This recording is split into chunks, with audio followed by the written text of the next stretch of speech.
Você trabalha, recebe, paga as contas, mas o dinheiro nunca sobra. Talvez o problema não seja a tua renda, e sim os hábitos invisíveis que te sabotam sem você perceber. Hoje eu vou te mostrar os 5 comportamentos financeiros que impedem o teu crescimento e o que fazer para virar esse jogo rapidamente.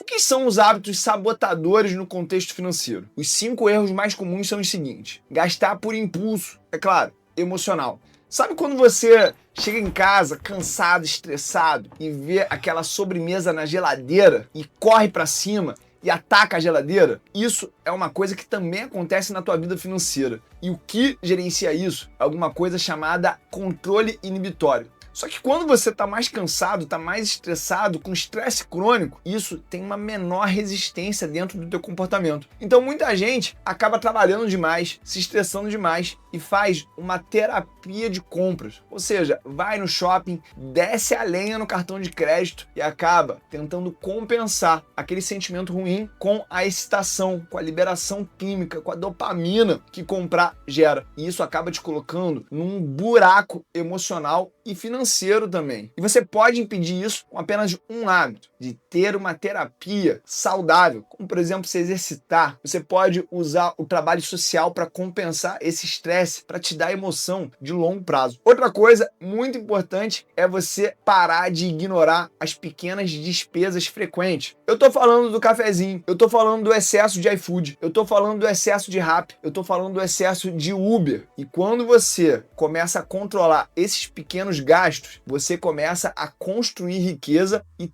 ter dinheiro para investir. Sabe qual que é a melhor maneira para você evitar esse tipo de hábito? Pegar um caderninho e com a mão, com a caneta, anotar tudo que sai do teu bolso. Não usa nenhum tipo de planejador eletrônico, nenhum tipo de app. Usa o caderninho, porque você precisa ter um hábito composto. É a mesma coisa daquela pessoa que fuma, e aí quando ela tem que sair, descer a escada, sair do prédio, pegar frio, isso torna-se um hábito complexo, muito mais difícil de você agir por impulso. Então esse caderninho vai salvar a tua vida e vai fazer a tua conta bancária crescer muito mais rápido. Terceiro ponto é comparar a tua vida com a dos outros. Sabe aquela história que a grama do vizinho é sempre mais verde? Isso acontece na prática. Então, a gente é um ser gregário, a gente vive em grupo. E quando a gente começa a ver as pessoas ganhando mais dinheiro com a gente, fazendo até borda financeira, como por exemplo, comprando algum ativo especulativo, e aqui a gente poderia estar falando até daquelas NFTs, que eram aqueles bonequinhos eletrônicos que ninguém sabia para que servia. Então, você começa a comparar a tua vida e você não está fazendo essas burradas, mas essas pessoas estão ganhando dinheiro, mesmo que você não entenda a lógica, isso pode se tornar uma grande armadilha financeira. Para você sair dessa armadilha, como é que você faz? Tem um método para investir, que é o método, ele vai te dizer por que você entra, por que você vai se manter e por que você vai sair de um investimento. E quando você tem disciplina em fazer isso, você não cai nessas armadilhas. É que nem estar casado. Você decide estar com uma mulher ou com um marido e você decide que você nunca mais vai olhar para o lado, é muito mais fácil você estar feliz dentro dessa relação monogâmica. E o quarto ponto é procrastinar